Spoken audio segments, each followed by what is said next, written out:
जैन धर्म के हिसाब से यदि विचार किया जाए तो ऋषभ देव के र और महावीर के म इनको मिला दिया जाए तो राम बनता है। राम तो हमारे 24 तीर्थंकरों का प्रतिनिधित्व करते हैं। मुझे बहुत प्रसन्नता है कि आज उस राम जन्मभूमि में श्री राम का बृहद मंदिर बन रहा है। इसमें वर्तमान में माननीय नरेंद्र मोदी जी के नेतृत्व में चलने वाली भारत सरकार का बहुत बड़ा योगदान है। हमें उनका भी हृदय से सत्कार करना चाहिए और चंपत राय जी के नेतृत्व में जो काम हो रहा है ये तो अभिनंदनीय है ही। मैं ये कहना चाहूँगा कि राम जन्मभूमि के निर्माण में जैनों का भी बहुत बड़ा योगदान रहा है। आपको स्मरण होगा कि कोठारी बंधु जिन्होंने राम जन्म वो ढांचे विवादग्रस्त ढांचे को गिराने में महत्वपूर्ण भूमिका निभाई थी, वो दोनों कोठारी बंधु कौन थे? ये हमारे जैन ही थे। जैनियों ने सदैव हर अच्छे कार्य में अपना महत्वपूर्ण योगदान दिया और हमारे गुरुदेव का तो यही संदेश रहा। वो हमेशा कहते थे कि हम धर्म और संस्कृति की रक्षा के लिए हमेशा तत्पर रहे और भारत की संस्कृति हिंदू संस्कृति। भारत में जन्म लेने वाला हर व्यक्ति मूलतः हिंदू है, क्योंकि हिंदू कोई एक परंपरा मात्र नहीं है, वो हमारी संस्कृति है और उस संस्कृति का कुल अर्थ यही है जो हिंसा से दूर रहे वो हिंदू है।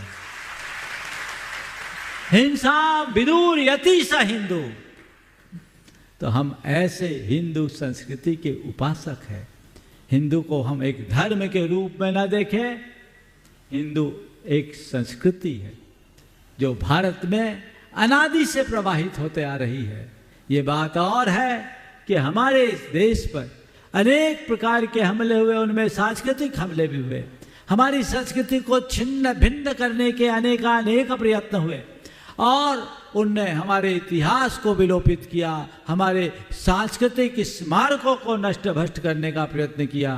लेकिन हमारे लिए बहुत गर्व का विषय है कि उसके बाद भी हमारे देश के लोगों ने अपने खोए हुए विरासत को बार बार प्राप्त किया। हमें आज फिर से उस संस्कृति को आगे बढ़ाने की जरूरत है।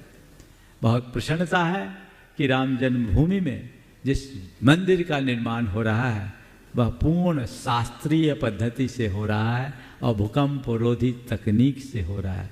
मैं आप सबसे ये कहना चाहूँगा कि परम पूज्य गुरुदेव ने आज से 30 वर्ष पहले ये बात सोची थी कि अब देश में मंदिर बने तो ऐसा मंदिर बने जो कम से कम 1000 साल तक चले। इसी परिकल्पना से उन्होंने कुंडलपुर, नेमावर, रामटेक, बीनाबारा और देश भर में 20 जिनालयों का निर्माण करने की प्रेरणा दी जो इसी तकनीक से बने हैं और विशाल काय मंदिर हैं, सब के सब भूकंप निरोधी तकनीक से बने। मुझे स्मरण है, शायद चंपत राय जी को भी पता होगा, प्रधानमंत्री जी ने अपना एक प्रतिनिधि इसी इंदौर शहर में गुरुदेव के पास भेजा था मंदिर के बारे में तकनीकी और शास्त्रीय परामर्श के लिए। तो राम मंदिर के निर्माण में गुरुदेव का परामर्श भी जुड़ा हुआ है। शायद चंपत राय जी को ये पता होगा इसकी, और आप शायद खुद भी गुरुदेव से मार्गदर्शन लेने वहाँ पहुँचे, तो ये बहुत अच्छी बात है।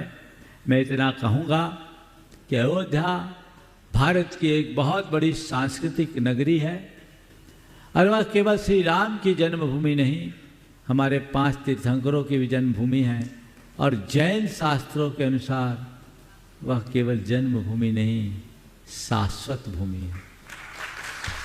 जैन शास्त्रों में 2 ही शाश्वत भूमियां हैं, बाकी सब अशाश्वत है। वह है अयोध्या और श्री सम्मेद शिखर।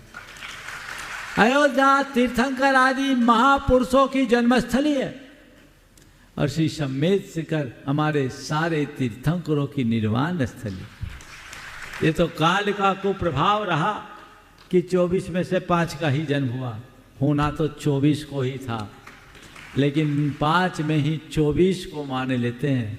इसलिए मैं चाहता हूं कि अब अयोध्या का अभ्युदय काल आया है, तो अयोध्या की पूरी सांस्कृतिक विरासत वहां दिखनी चाहिए।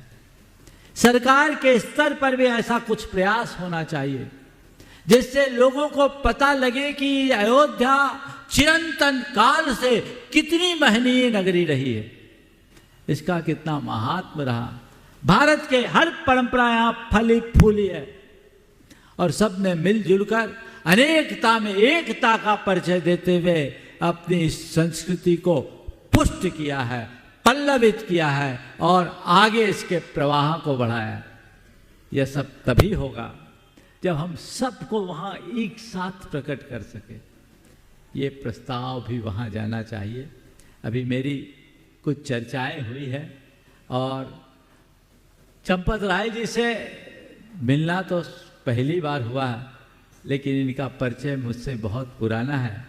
सुधा जी मलैया इनके बारे में अक्सर बोलते रहती थी और अभी जब चंपत राय जी ने कहा कि राम मंदिर में जो मुकदमे में विजय मिली उसमें सुधा मलैया का भी बहुत बड़ा स्थान रहा, उन्होंने खुद अपने मुंह से बोला। उन्होंने एक ऐसे शिलालेख को खोज निकाला जिसे लोग पत्थर मान करके एक जगह से दूसरे जगह फेंक रहे थे, लेकिन वह शिलालेख हमारी संस्कृति का दस्तावेज बन गया और उसे सुप्रीम कोर्ट में माननीय सर्वोच्च न्यायालय में प्रस्तुत किया गया। मैं समझता हूं जैसा चंपत राय जी ने बताया, शिलालेख में अंकित वाक्य इस फैसले में महनीय भूमिका रखे होंगे। यद्यपि मैंने आज तक उस फैसले को पढ़ा नहीं, पढ़ने की जरूरत भी नहीं समझी। हमने कहा काम हो गया, पढ़ने का क्या काम, अब तो देखने का काम है, दिखाने का काम है। हो सकता है उसमें उसका उल्लेख हुआ होगा या नहीं हुआ, लेकिन हमारा काम हो गया। राम जन्मभूमि से जन जन का भाव जुड़ा और राम जन्मभूमि के मंदिर के निर्माण में भी जैनियों ने कम योगदान नहीं दिया। ये जैनियों की विशेषता रही है कि उन्होंने अपनी संस्कृति को पुष्ट करने में सदैव उदारता का परिचय दिया है और हर कार्य में बढ़ चढ़ करके योगदान दिया। वहाँ उन्होंने किसी भी बात की परवाह नहीं की, परहेज नहीं किया। आज बहुत प्रसन्नता है चंपत राय जी यहाँ आए और अपने व्यस्ततम समय में से समय निकाल करके आए।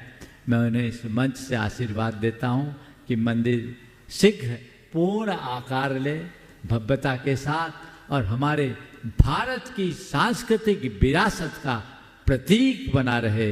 युग युगांतरों तक देख कर लोग इसे समझ सके कि ये हमारी गुलामी और परतंत्रता को तोड़ने का प्रतीक है और सांस्कृतिक गौरव की प्राण प्रतिष्ठा का द्योतक है। हमारी आने वाली पीढ़ियां इस बात को हमेशा समझते रहे और प्रेरणा लेते रहे। चूँकि उन्हें जाना है, इसलिए मैं उन्हें विदा दे सकता हूँ। मुझे बताया गया कि उनके पास ज़्यादा समय नहीं है और व्यस्त हैं, और वो अगर जाना चाहें तो जा सकते हैं। फिर हम लोग आज के इस प्रवचन के कार्यक्रम को आगे बढ़ाएंगे। मैं चाहूँगा एक बार सभी लोग इन मान्य अतिथियों का जोरदार करतल ध्वनि से अभिनंदन कर दें।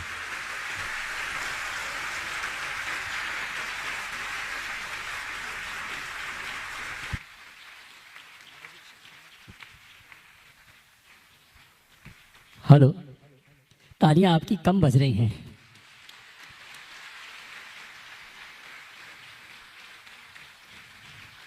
आज हमारे बीच में महासचिव राम जन्मभूमि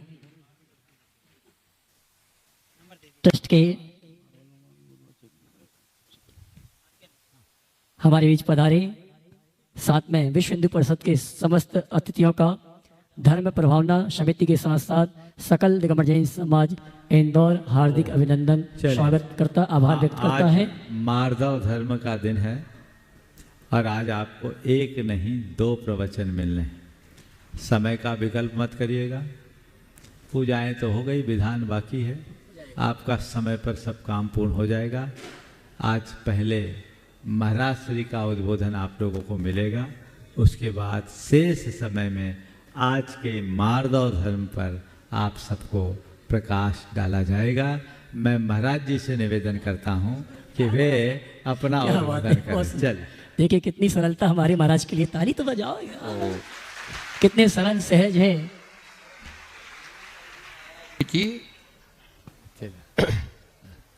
ओम नमः सिद्धेभ्यः। ओम नमः सिद्धेभ्यः। ओम नमः सिद्धेभ्यः। मंगलम भगवान वीरो मंगलम गौतमो गणे मंगलम कुंद कुंदाद्यो जैन धर्मोस्तु मंगलम सर्वमंगल मांगल्यम सर्वकल्याणकारकम प्रधानम सर्वधर्माणां जैनम जयतु शासनम वंदे विद्यासागरम। जय बोली अहिंसा परमो धर्म की जय जय जय। शासन नायक भगवान महावीर स्वामी की जय जय जय। आचार्य भगवान श्री कुंद कुंद महाराज की जय जय जय। आचार्य गुरुवर श्री विद्यासागर जी महाराज की जय जय पूज्य जय। मुनिवर श्री प्रमाण सागर जी महाराज की जय जय जय। बोले परम पूज्य मुनि श्री निर्वेक सागर जी महाराज की नमोस्तु गुरुवर।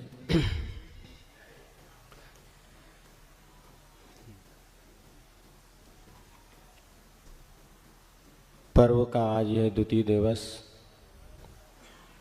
उत्तम मार्दव धर्म दिवस तो द्वितीय है, किंतु ये अपने आप में अद्वितीय है। अद्वितीय इसलिए है क्योंकि आज एक ऐसी मानसिक विकृति को दूर करने के लिए पर्व हमारे सामने आया है, जिसको दूर करना हंसी खेल नहीं। 4 गतियां हैं और 4 गतियों में मनुष्य गति में यदि सबसे अधिक किसी कसाई की बारी आती है तो कौन सी कसाय है? मान कसाय है। एक बार एक माँ साहब ने अपने बच्चे से पूछा कि ये बताओ, ये मनुष्य में जो पुरुष होते हैं ना, पुरुष, उन पुरुषों के नाक के नीचे मूंछ क्यों होती है? मूंछ कहाँ पर है आपके? नाक के नीचे मूंछ क्यों होती है? तो बच्चे ने बताया, सर जब आप पढ़ाते हैं ना, कोई इंपॉर्टेंट पॉइंट्स आता है तो आप उसको तो अंडरलाइन कर लीजिए। तो मनुष्य के जीवन में नाक बहुत विशेष चीज है, इसलिए उसके नीचे भगवान ने पहले से अंडरलाइन कर दी।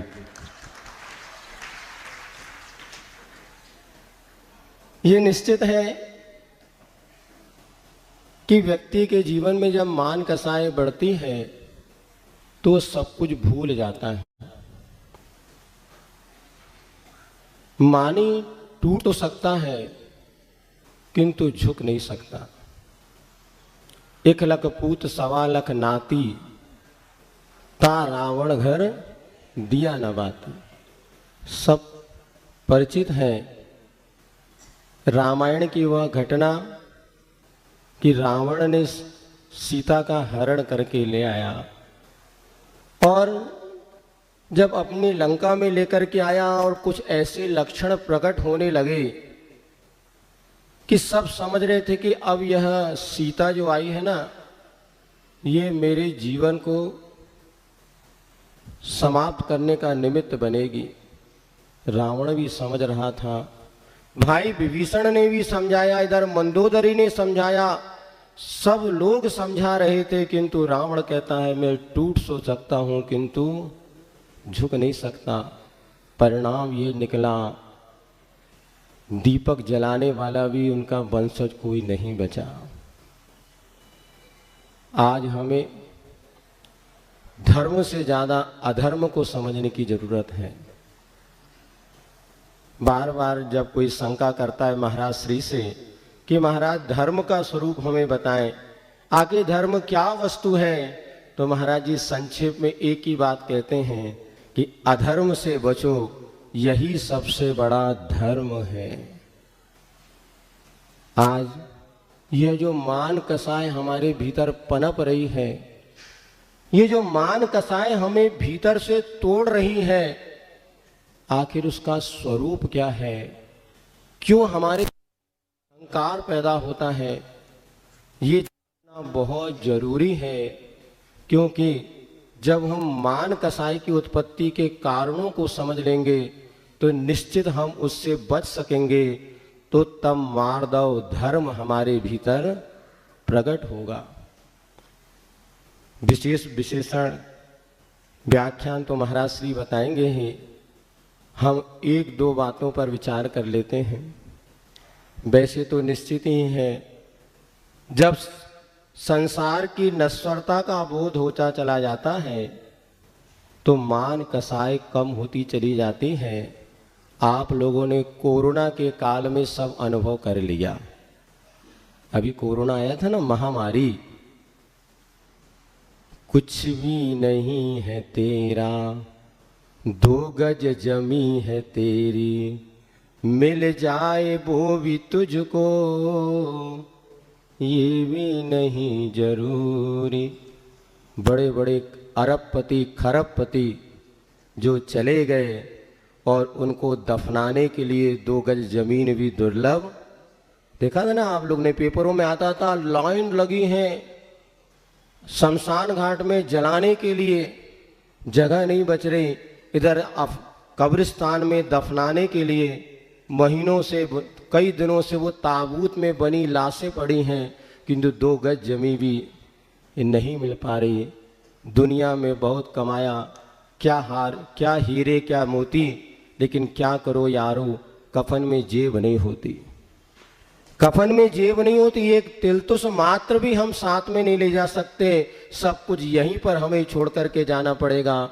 सिकंदर ने, जिसने 32 वर्ष की उम्र में विश्व विजेता बनने का सपना देखा, पूर्ण किया, लेकिन अंत में उसको ये बात समझ में आ गई कि जितना मैंने सब कुछ कमाया है, जिस पर मैं अहंकार कर रहा हूँ, जिस पर मैं फूल रहा हूँ कि मैंने इतना कमाया, इतना दिया, इतना किया, लेकिन सिकंदर को बात समझ में आई और जब मरने लगा तो उसने अपने साथियों से कहा था कि जब मेरा जनाजा निकाला जाए तो जितनी दौलत मैंने कमाई, सारी दौलत मेरे साथ में मेरे जनाजा के साथ चले और मेरे दोनों हाथ उस जनाजे के बाहर निकाल देना, जिससे दुनिया इस सत्य को जान सके कि सिकंदर जब चला जहां से सभी हाली बहाली थे, पड़ी थी पास में दौलत मगर 2 हाथ खाली थे।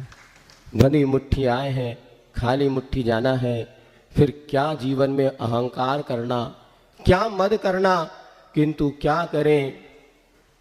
हम जानते तो सब हैं, फिर भी आचरण में लाना बहुत कठिन हो जाता है।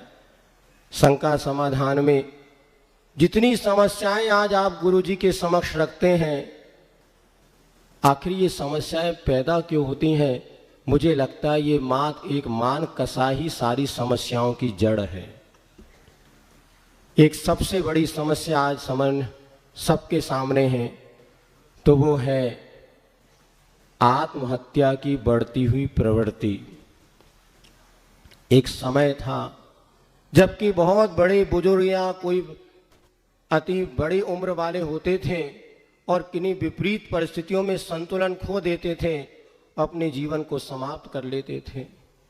किंतु आज ये प्रवृत्ति छोटे छोटे बच्चों में बढ़ती चली जा रही।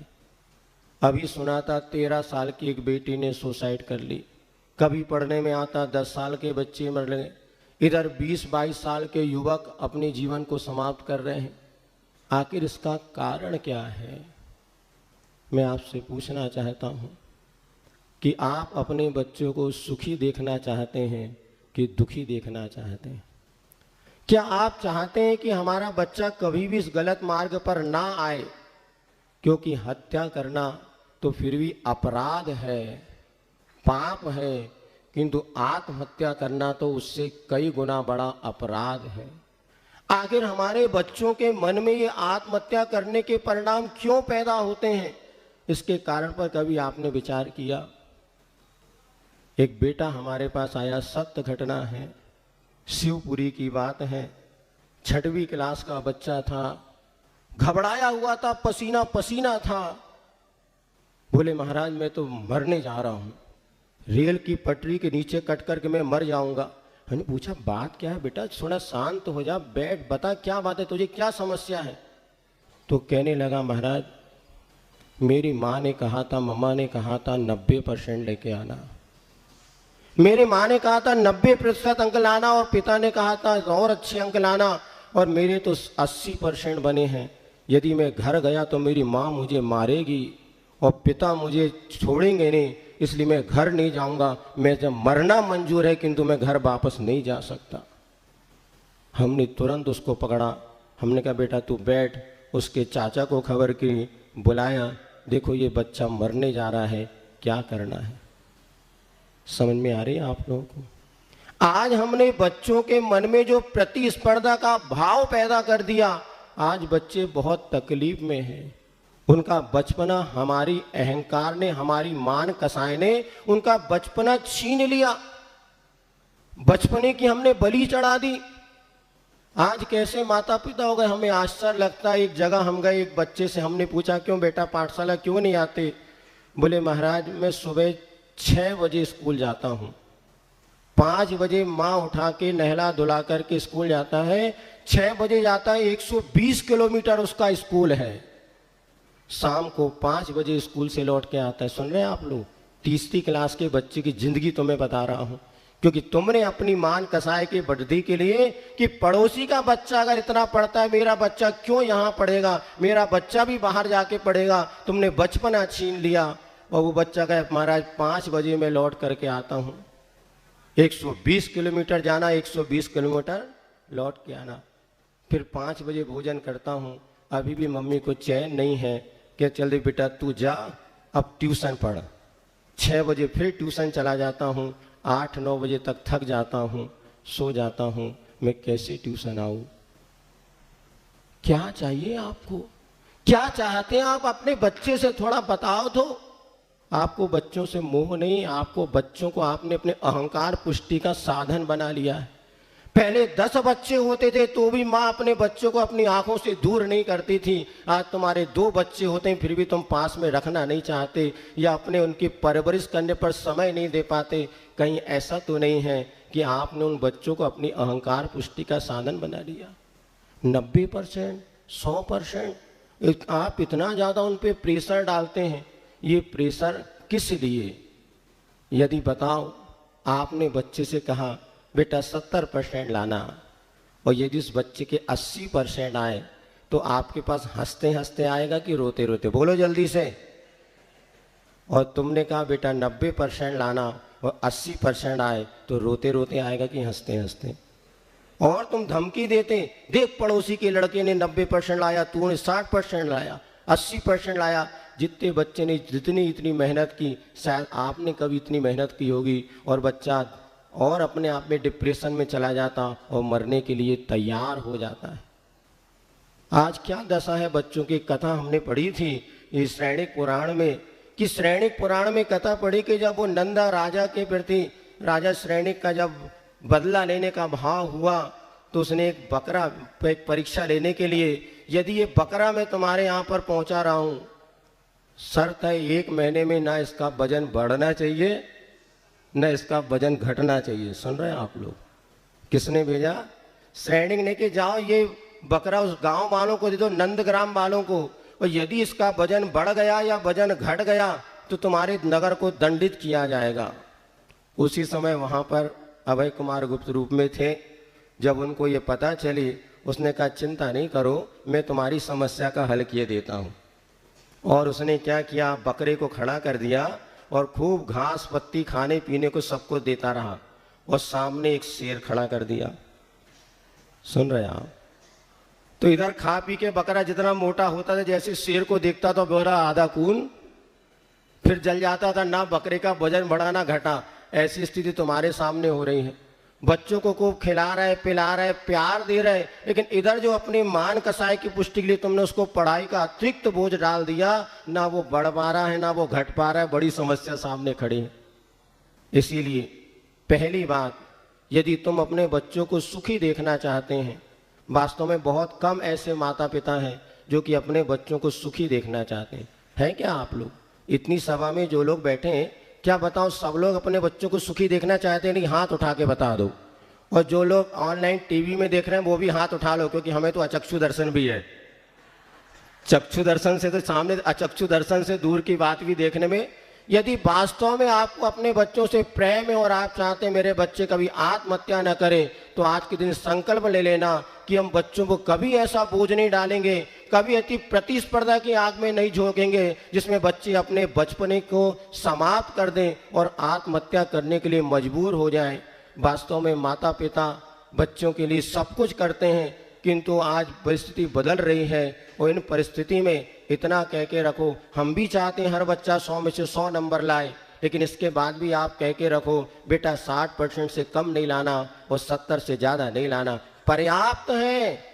क्या करना, क्या 70% लाने वाला कलेक्टर, इंजीनियर, डॉक्टर क्या नहीं बन सकता? अभी इंदौर में एक सज्जन बता रहे थे, मैंने 12वीं में 47% लाया, मार्क्स 48% लाया और आज बढ़िया पीएससी के एग्जाम दे करके बहुत बड़े अफसर हैं। कम पढ़ के भी हमारे बच्चे बहुत अच्छे बन सकते हैं। भारत का नंबर 1 अगर कोई धनाढ्य व्यक्ति है तो गौतम अडानी। पता है आपको कि कहाँ तक पढ़ा है वो? मात्र 10वीं पढ़ा है। लेकिन आज हमारे लिए एक जीवन यापन की योग्यता हासिल करना ये शिक्षा का मूल उद्देश्य था, किंतु हमने मात्र प्रतिस्पर्धा प्रतिशत के चक्करों में बच्चों का बचपना छीन लिया है और यह मान कसाय के कारण हो रहा है। आप मृदु बनिए, सरल बनिए और बच्चे को जीवन बचाने के लिए अपना पुरुषार्थ कीजिए और प्रतिस्पर्धा की आग में बचाइए। दूसरी एक समस्या और है, 10 मिनट 5-10 मिनट में 5 मिनट में उसको करके एक दूसरी समस्या। हम वैसे ही महाराज जी का 2 दिन का उपवास है, पता आप लोगों को। हाँ, बेला हो गया तो कोई बात नहीं महाराज जी के। हाँ, बस 5। दूसरी एक समस्या है, पहले एक प्रश्न है आपके सामने है कि पाप से बचने का कारण है। बोलिए, बोल ही नहीं रहे। विवाह करने वाला पाप में फंस रहा है कि पाप से बच रहा है? पाप से बच रहा है। अनंत इच्छाओं को वो सीमित कर रहा है। आज जितने पढ़े लिखे ज्यादातर लोग हैं विवाह में फंसना नहीं चाहते, विवाह करना नहीं चाहते। क्यों नहीं करना चाहते? 2 ही रास्ते हैं, या राग का है या वैराग्य का रास्ता है। सबसे अच्छा होता हम अपने एक युवावस्था या प्राप्त करते वैराग्य जीवन में धारण करें और मुनि आर्य का बन के अपना आत्म कल्याण करें। यदि ऐसा नहीं करते तो विवाह करना बहुत जरूरी है। तीसरा उन्मार्ग है। 24 तीर्थंकर में कितने तीर्थंकरों ने विवाह किया बताइए? 19 ने।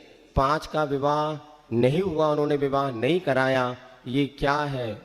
दोष है कि गुण है? ये हुंडा और सर्वे का दोष है जो 5 का विवाह है। इस बार गुरुजी ने हम लोग को खूब जब पंच कल्याण के समय पहले खूब इस बात पे कहा, तो हम लोगों ने कहा गुरुजी से पहले आप बताते तो हम सब वही करके आते, जल्दी क्यों आ गए? हंसने लगे। नहीं नहीं बोले, मैं कह रहा हूँ आज लोग गृहस्थ आश्रम में जाना नहीं चाह रहे। 28, 30 साल उम्र होने के बाद भी विवाह बंधन को स्वीकार नहीं कर रहे। इसका अर्थ ये नहीं कि उनको वैराग्य है। महाराज जी बार बार कहते हैं विवाह नहीं होता बाकी सब कुछ होता है, और यही बहुत बड़े अनर्थ की जड़ है। यदि आप बच्चों को सच्चे माता पिता हो तो ध्यान रखना चाहिए, बच्चों को छोटी उम्र से ही ये संस्कार देना चाहिए, बेटा या दीक्षा ले लो या विवाह करो। सरकार ने 18 वर्ष की उम्र बेटियों के लिए निर्धारित की है और 21 वर्ष की उम्र बेटों के लिए निर्धारित की है। जब बेटी 18 वर्ष की हो जाए उसी समय बेटा कौन से मार्ग में जाना है बोल एज यू लाइक। यदि तुझे विवाह करना है तो चल तैयार हो जा, तेरी उम्र पर्याप्त हो गई। आज जो लोग 18, 20, 22 साल में जिनका विवाह हुआ उनमें कभी ईगो अहंकार नहीं टकराता, कभी वो लड़ते नहीं, लड़ने के बाद भी कभी तलाक की नहीं सोचते। आज हर 4-5 व्यक्ति बीच में एक तलाक की समस्या है, जिसका सबसे बड़ा कारण क्या है? हमारी मान कसाई। और इससे बचने का एक ही उपाय है कि आप सही उम्र में बच्चों का विवाह कर दीजिए। यदि बच्चे वही सदी उम्र में आप ग्रस्त बन जाते हैं, आपके 50% जो सामाजिक समस्याएं आज पैदा हो रही है, तलाक की समस्या है, लड़ाई की समस्या है, अनेक सुसाइड करने की समस्या है। ये जो विकृतियां आ रही हैं, मान कसाई हमारी जो बढ़ रही हैं, मैं रानी तू रानी कौन भरे कुएं का पानी, और लो रोज लड़ाई। पति पत्नी तो बन गए, 7 जन्म के साथ निभाने की बात कर रहे थे, किंतु 7 महीने भी नहीं निपट पा रहे और तलाक की अर्जी जेल कोर्ट में लग जाती है। इसलिए यदि आप वास्तव में बेटा बेटी के माता पिता बने हो, जब बच्ची बड़ी हो जाए 12-13 साल की, तभी से कहना शुरू कर दो, बेटा 2 मार्ग हैं, अब यदि तुझे 18-19 साल में हमें तेरा विवाह करना है। क्या विवाह के बाद पढ़ाई नहीं हो सकती? क्या विवाह के बाद जीवन का निर्माण नहीं हो सकता? कई ऐसे श्रावक श्राविका हैं जिन्होंने छोटी उम्र में अपना जीवन बसाया, पाप से बचे, बुराई से बचे, और उन्होंने आके जगह से बिमला जी बताया जज बने, हाई कोर्ट जज, उन्होंने विवाह के बाद पढ़ाई की। कई ऐसे श्रावक श्राविका जिन्होंने शिक्षा, पहले विवाह हो जाए, आप पाप से बच जाएंगे और उसके बाद आपका जीवन उन्नत बनता चला जाएगा। आज इस बात पे लोग विवाह नहीं करना चाहते, विवाह कर भी लें तो पढ़े लिखे लोगों के साथ ये समस्या, वो बच्चों को जन्म नहीं देना चाहते। कैसे संस्कृति प्रवाह बढ़ेगा? एक श्रावक हम जो अच्छे उच्च शिक्षित लोग हो गए, आशीष ने एक बार कहा था, पाप तो करना चाहते हैं किंतु संतान को जन्म नहीं देना चाहते, ये लोग भी संस्कृति के साथ दुर्व्यवहार कर रहे हैं। इसलिए हमें विचार करना होगा कि यदि आज हमने जैन कुल में जन्म लिया और इस परंपरा को आगे भी बढ़ाना चाहते हैं, तो योग्य उम्र होते हुए बच्चों का विवाह करना और उसको तैयार कीजिए। आप होते हैं बच्चे तैयार। हमने जब ये प्रवचन में बात की, कई बेटियां तैयार हुई और उन्हें 18-20 साल में अपना गृहस्थ आश्रम में प्रवेश हो गया, सारे पापों से वो बच गए। कितने पाप हो रहे हैं आप सब समझ रहे हैं, आंखों से देख रहे हैं, फिर भी हम धर्षराज और गांधारी बने हुए हैं। क्या कर सकते? गुरु आपको जगाने के लिए आए हैं। इन 10 दिनों में अगर हमें अपनी मान कसाय को हम कर सके, कम कर सके, शायद हमारे बच्चों का जीवन बचेगा और बच्चों को सन्मार्ग मिलेगा, और ये सन्मार्ग मिलेगा तो हमारी संस्कृति प्रवाहमान रहेगी। इसीलिए विवाह करना भी एक बहुत जरूरी है, आदर्श परंपरा है, और ये आदर्श परंपरा आपको सामाजिक सैकड़ों समस्याओं से बचा देगी और आपका जीवन में उन्नत बनेगा। और ये मार्दव धर्म हमारे भीतर जब प्रकट होगा तो हम भी भगवान बन के शीघ्र से अक्षय आनंद का लाभ ले सकेंगे। ले इसी मंगल भावना के साथ बोले भगवान महावीर स्वामी की। और आइए चलते हैं, इन्हीं पंक्तियों के माध्यम से परम पूज्य मुनिवर के चरणों में निवेदन करेंगे। देते हैं ज्ञान का भंडार हमें, करते हैं भविष्य के लिए तैयार हमें, जो दिया है आपने उस उपकार के लिए, नहीं शब्द हमारे पास आभार के लिए। इन्हीं पंक्तियों के माध्यम से आप सभी की ओर से परम पूज्य मुनिवर प्रमाण सागर जी महाराज से निवेदन है, मुनिवर अपनी दिव्य देशना के माध्यम से हम सभी को उपदेश देकर हमका मार्ग प्रस्तुत करें। दोनों हाथ उठा के जयकार लगाएंगे, बोले परम पूज्य में श्री प्रमाण सागर जी महाराज की। ओम नमः शिवाय। अभी आप सब ने महाराज श्री के वचनों को सुना। उन्होंने आप सभी को एक बड़ी प्रेरणा दी।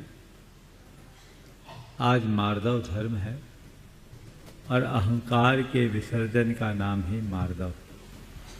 अहंकार हमारे जीवन का सबसे बड़ा अवरोधक, वह एक ऐसी दीवार है जो हमारे प्रगति के द्वार को रोक देती है।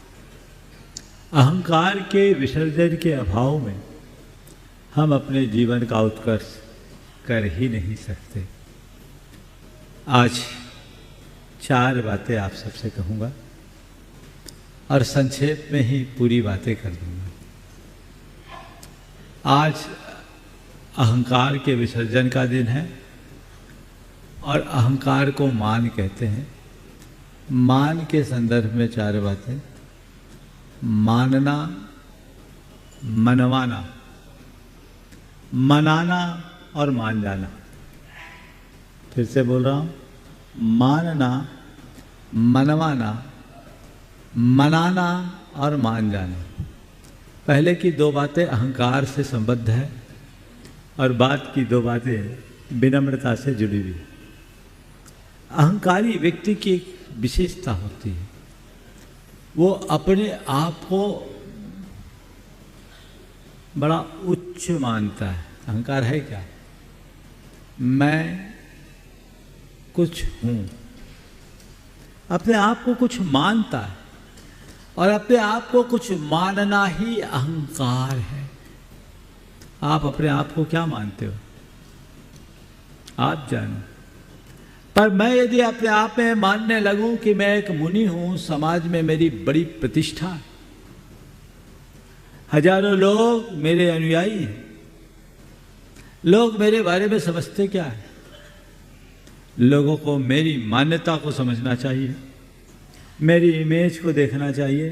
ये लोग कुछ देखते ही नहीं। इनको ये तो समझना चाहिए किसके पास आए, किसकी क्या छवि है। मेरे अंदर की ये सारी मान्यताएं मेरे मन के अहंकार की अभिव्यक्ति होगी, और ऐसा मैं करूंगा तो दुखी रहूंगा, क्योंकि अहंकार मनुष्य को दुखी बनाता है। और ज्यादातर प्राणियों के साथ ऐसा ही कुछ होता है। वे अपने आप को कुछ और मानते हैं, सबसे अलग मानते हैं, अपने आप को उच्च मानते हैं और बाकी सबको तुच्छ मानते हैं।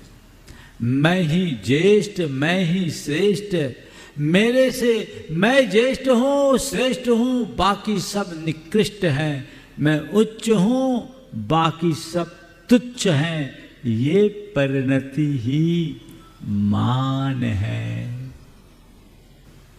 आप अपने आप को क्या मानते हो? आप जो हो वो मानते हो, या जो नहीं है अपने आप को वह मान रखा है? क्या है? पहले जानो कि तुम हो कौन, मैं हूं कौन, इसे जानना जरूरी है। जब तक मैं ये नहीं जानता तब तक कुछ हो ही नहीं सकता।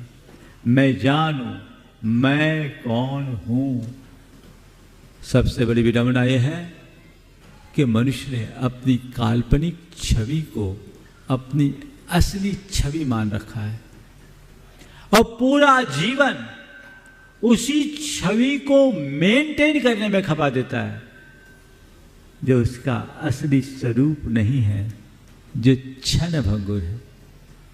मैं समाज का एक प्रतिष्ठित व्यक्ति हूं, पूरी समाज में मेरा रुतबा है, मैं परिवार का मुखिया हूं, सब कोई मेरी बात मानते हैं। मैं एक बड़ा व्यापारी हूं, मैं नगर का एक प्रतिष्ठित व्यक्ति हूं, मैं ये हूं, मैं वो हूं। ये जितनी भी धारणाएं हैं ये सब मन की कल्पना है, ये एक भ्रम है। हकीकत में तुम वो नहीं हो जो तुमने अपने आप को मान रखा है।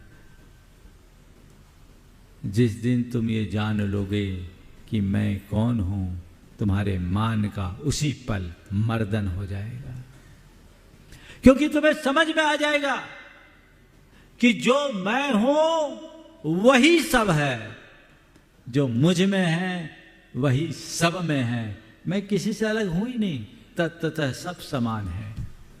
ये अंतर तो ऊपर के चोले का है, जो मैं नहीं। मैं शाश्वत आत्मा हूं, मैं शाश्वत आत्मा हूं। उस तत्व को पहचानो, जानो मैं कौन हूं। शिष्य ने गुरु से पूछा, गुरुदेव जगत में श्रेष्ठ क्या है? उत्तर दिया मैं। शिष्य ने पुनः पूछा, जगत में निकृष्ट क्या है? बोला मैं। शिष्य आश्चर्य में पड़ गया, मैं ही श्रेष्ठ, मैं ही निकृष्ट, ये कैसे? गुरुदेव ने कहा, मैं एक निर्दोष अभिव्यक्ति है, और जब ये स्वरूप निष्ठ होता है तो अरहम का रूप बन जाता है, और इसी मैं के साथ जब कोई विशेषण जुड़ जाता है तो अहम का रूप ले लेता है। मैं तक सीमित रहे तो अरहम, और मैं के साथ कुछ लग जाए तो अहम। बस इतना ही अंतर है। ये कुछ को हटा दो, अहम मिटेगा, अरहम बनोगे। जिसने कुछ को पकड़ा वो अहम प्रत्यय में उलझ के रह गया, और जिसने कुछ को हटा दिया वो अरहम बन गया। जीवन की प्रगति के लिए, आत्मा की उन्नति के लिए सबसे ज्यादा आवश्यक यदि कुछ है तो अपने अहम का विसर्जन है। मानिए अपने आप को आपने क्या मान रखा। सब कोई माननीय बनना चाहते हैं, है ना। अपने आप को सुपर, ये जो सुपेरिटी कॉम्प्लेक्स है ना, बहुत खतरनाक। अपने आप को दूसरों से ऊंचा दिखाने की कल्पना में मनुष्य अपने साथ बहुत सारी चीजें जोड़ लेता है, एक आवरण तैयार करता है जिसे ओढ़ लेता है और उसे ही अपना असली रूप मानता है। लेकिन ध्यान रखना, ऊपर से ओढ़ा गया चोला असली नहीं होता। जो असली है वो असली है।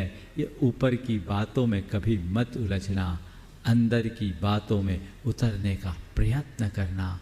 जहाँ अपने आप को वही मानो जो तुम हो, लेकिन उसके लिए सबसे पहली जरूरत जानना है। कई बार इस तरह की मान्यताओं के पीछे बड़ी हास्यास्पद स्थिति हो जाती है। एक दंपति, पति एमकॉम था पर अच्छा कारोबारी, बड़ा बिजनेस चलाने वाला।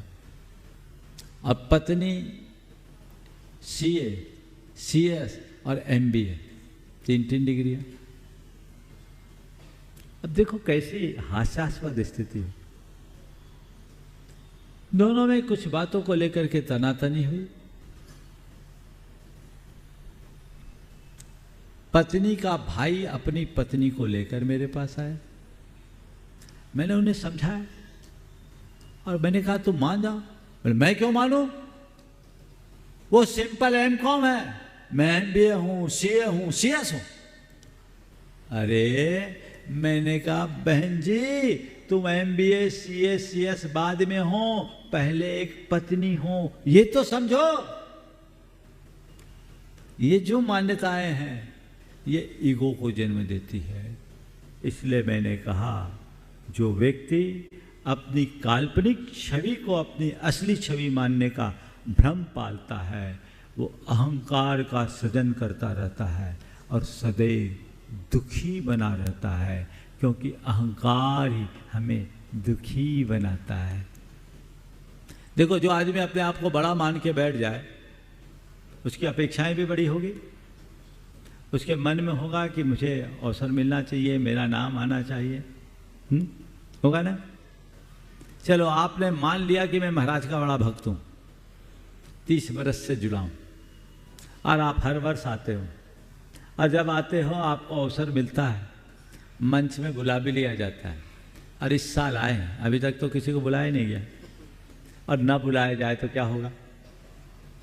अरे यार मैं महाराज का इतना पुराना भक्त, इंदौर में आके महाराज तो सबको भूल ही गए। महाराज को ये भी पता नहीं नया 9 दिन पुराना 100 दिन। ये इंदौर वाले कितना साथ देंगे, आखिर काम तो मैं ही आऊंगा। अब बताओ महाराज ने देखा ही नहीं, महाराज इंदौर क्या गए, महाराज तो बहुत बड़े हो गए। बोले ये सब आएगा कि नहीं आएगा। हाँ, और मान लो तुम्हारे बाजू में बैठे व्यक्ति पर मेरी दृष्टि चली गई और तुमको गौन करके उसको बुला लिया और वो तुम्हारा विरोधी है। अब बोलो अब क्या होगा। आनंद आएगा कि आग लगेगी। लग गई यार, क्यों, ये किसने जन्म दिया।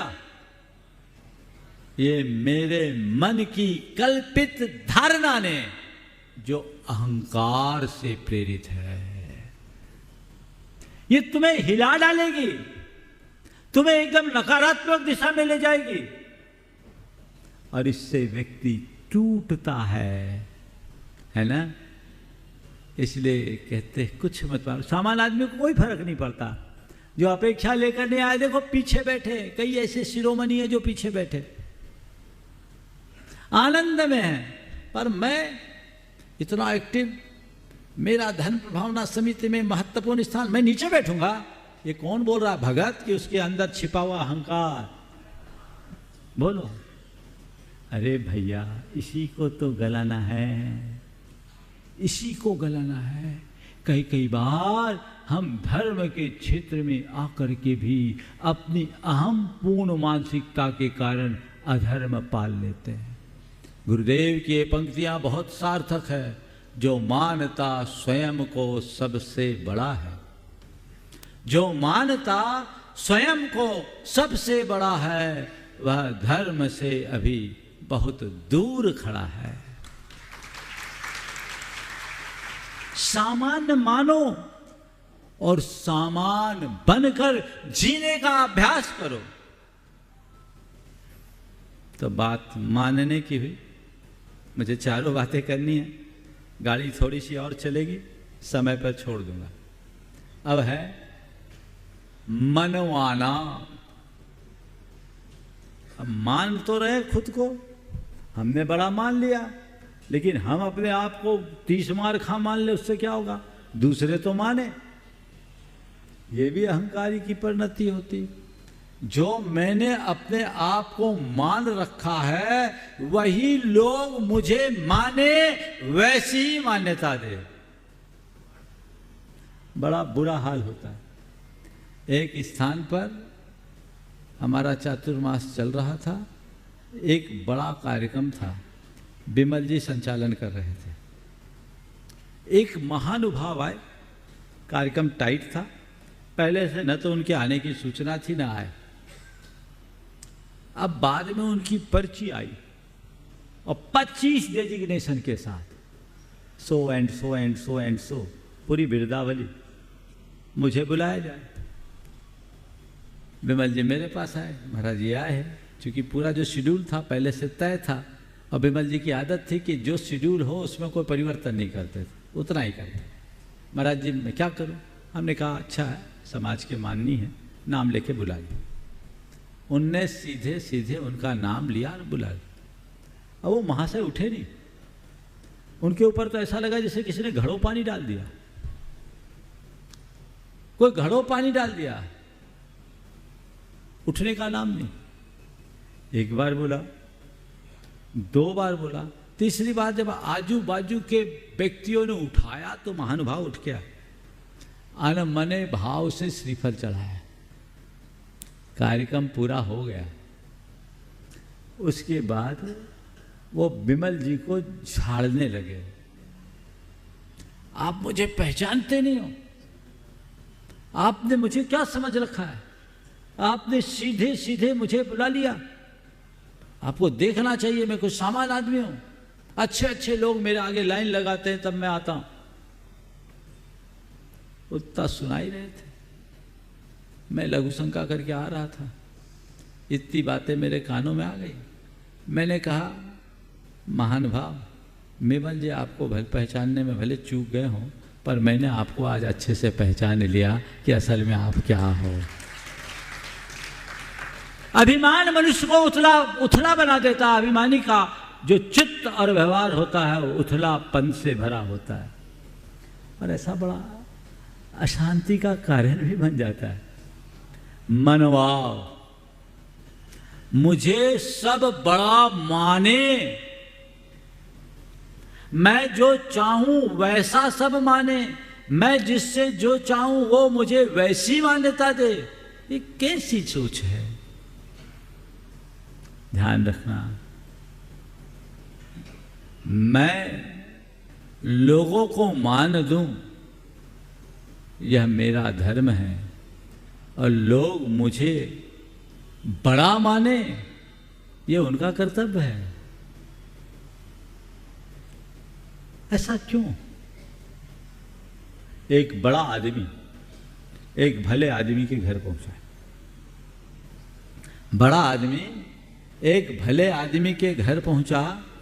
भले आदमी ने उठकर उसका स्वागत किया और उसके आगे एक चेयर रख दी और निवेदन किया बैठे, पर वो चेयर उस आदमी की हैसियत के अनुकूल नहीं दिख रही थी। वो संकोच करने लगा, मैं इस चेयर पर कैसे बैठूं? उसने उसकी मनोवृत्ति को भांप लिया और उस चेयर के ऊपर एक चेयर और लगा दिया। कहा भाई साहब बैठिए, भाई साहब बैठिए। अब और कहा, हाथ जोड़कर कहा, भाई साहब माफ़ कीजिएगा, आप बहुत बड़े आदमी हो, मैं तो बड़ा साधारण आदमी हूँ, आपके लिए ऊंचा आसन अपेक्षित होगा, पर मेरे पास तो यही आसन है। मैंने 2 कुर्सियाँ लगा दी, 4 और है, कहा चाहें तो उन 4 को इसके ऊपर और लगा सकता हूँ, आप उन पर बैठ जाएं, पर मैं अपने सिर पर तो नहीं बिठा पाऊँगा। माफ कीजिएगा। समझ गए बात को? किसी के सिर पर बैठने की कोशिश कभी मत करना। ऐसा आचरण करना कि दुनिया तुम्हें सिर पर बिठाने के लिए लालायित हो उठे।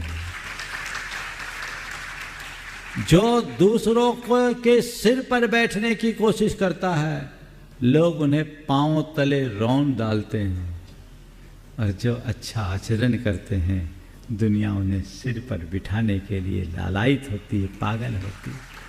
क्या करते हैं? मानना, मनवाना, ये ऐसा होना चाहिए, ये बड़ा गड़बड़ है। घर परिवार से लेकर समाज व्यवहार तक ये बात हमें अंदर से तोड़ती है, और उसके लिए हमें 24 घंटे चौकन्ना होना चाहिए, जागरूक होना चाहिए। मार दो धर्म के दिन आप अपने आप को जानिए, मानिए कि मैं हूं क्या। एक बात सदैव ध्यान रखना, मान का सदैव मर्दन होता है, मान का मर्दन होके रहता है। कुछ पंक्तियां सुना रहा हूं।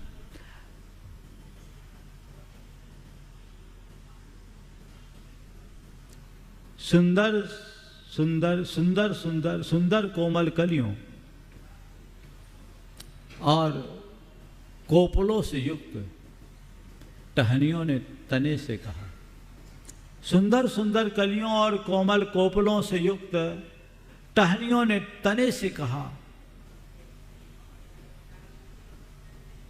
टहनियों ने तने से कहा, मैं कितनी सुंदर हूं।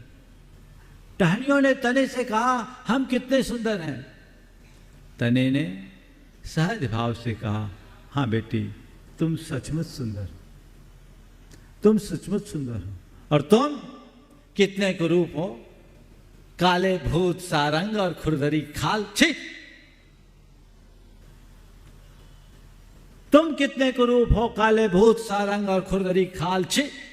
प्रतिक्रिया कंठ तक भर आई, पर तभी तने ने अपने आप को यथासंभव महसूस कर अत्यंत संयत स्वरों में कहा, हाँ बेटी, तुम सचमुच सुंदर हो, मुझ में सौंदर्य नहीं।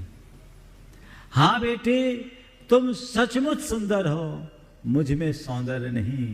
पर तुम अपने जिस सौंदर्य के ऊपर इतना इतरा रही हो, पर तुम जिस सौंदर्य के ऊपर इतना इतरा रही हो, उसके आधार रस का भंडार प्रकृति ने मुझे ही दिया है।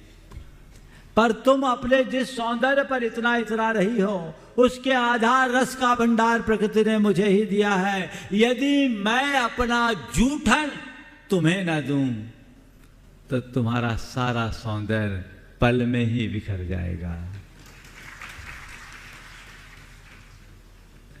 बस इस बात को समझने की कोशिश करो।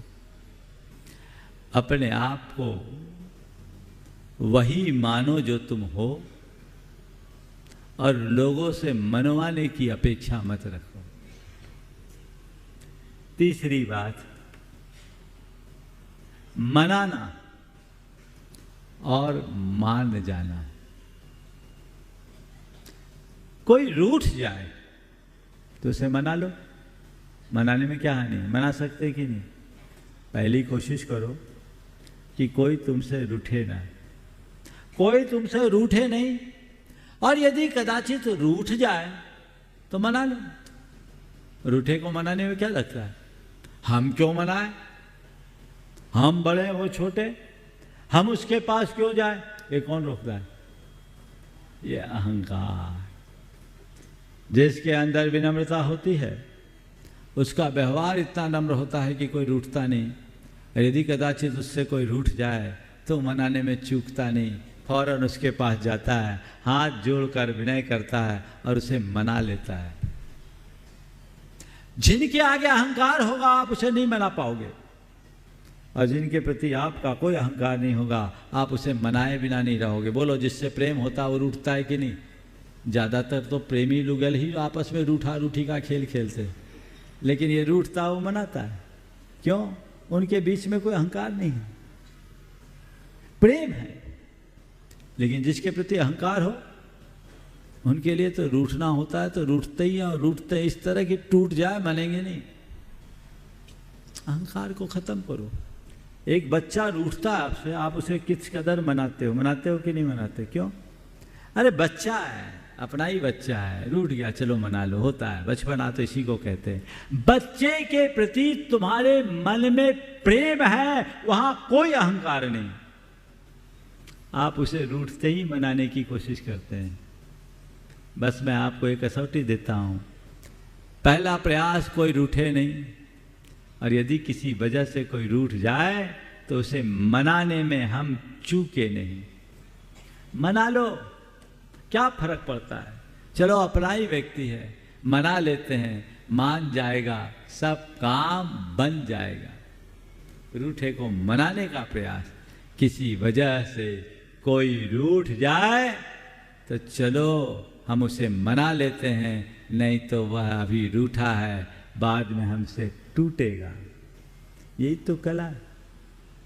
जो विनम्र व्यक्ति होता है वो सदैव रूठे को मनाने में तत्पर होता है। आज संकल्प ले लीजिए, मैं अपने जीवन में किसी को रूठने की स्थिति नहीं बनाऊंगा, और कदाचित कोई रूठ जाए तो मनाने में कोई कसर नहीं छोड़ूंगा।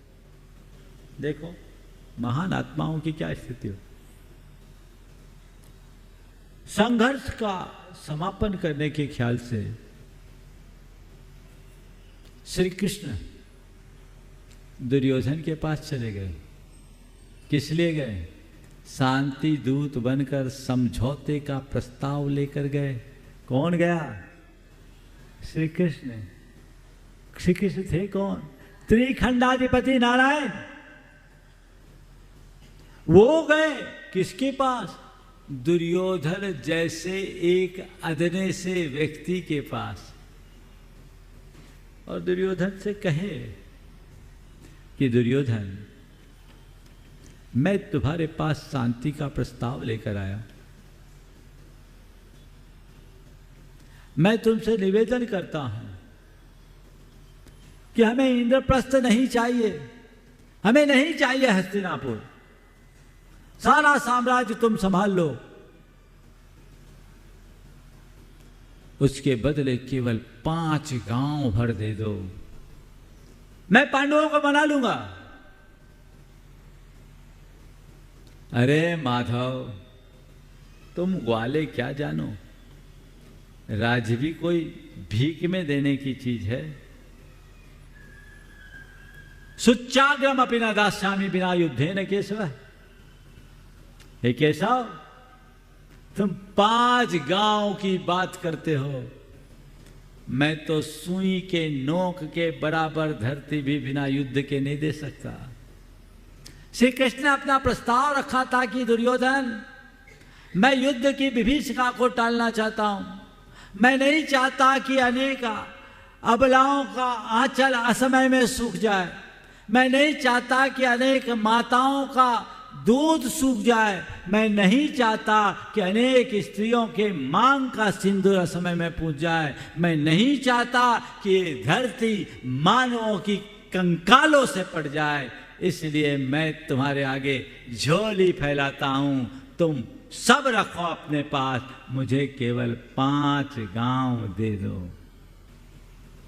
श्री कृष्ण ने कितने विनम्रता का आदर्श उपस्थित किया, लेकिन दुर्योधन तो अहंकार से भरा था। उसकी आंखों में पट्टी चढ़ी थी और उसने कहा यह सब नहीं होगा। तुम 5 गांव की बात करते हो, मैं तो सुई के नोक के बराबर भी जगह बिना युद्ध के नहीं दे सकता। अगर उन्हें कुछ चाहिए तो युद्ध करे। तब हार कर श्री कृष्ण ने कहा, ठीक है दुर्योधन, तुझे युद्ध चाहिए तो ले, अब मैं तुझे युद्ध ही दूंगा। उसके बाद क्या हुआ? 18 दिन तक महाभारत हुआ। परिणति हम सबके सामने है। मैं आप सबसे यही कहना चाहूंगा कि अपने दुराग्रह पूर्ण दुर्योधनी वृत्ति के कारण जब आप अपने विवेक रूप श्री कृष्ण के परामर्श की उपेक्षा करते हैं तो घर घर में महाभारत का जन्म होता है। हो रहा है कि नहीं? इसलिए भैया कोई रूठे तो मनाने का प्रयत्न कीजिए, और कोई मनाए तो मान जाइए। आखिरी परिणति क्या है? मनाना और मान जाना। कई लोग ऐसे होते हैं जिन्हें मनाना बड़ा मुश्किल होता, मानते ही नहीं, जो कह दिया सो कह दिया। बड़े जिद्दी किस्म के लोग होते हैं। और मैं तो ये कहता हूँ जिनका जीवन जिद्दी होता हो बड़े रद्दी होते। किसी अच्छे कार्य के लिए, अच्छे उद्देश्य के लिए बात को ठानना ठीक है, लेकिन जिद पकड़ करके बैठ जाना कहते हैं अच्छी नहीं। हमारा जीवन फ्लेक्सिबल होना चाहिए, समय काल के अनुरूप एडजस्टमेंट होना चाहिए। और मैं तो अक्सर कहता हूँ जिद्दी नहीं, जिंदा दिल बनो। किसी वजह से अगर रुकने की स्थिति आ जाए, रूठ भी गए और कोई मनाए तो मान जाओ, क्या फर्क पड़ता है?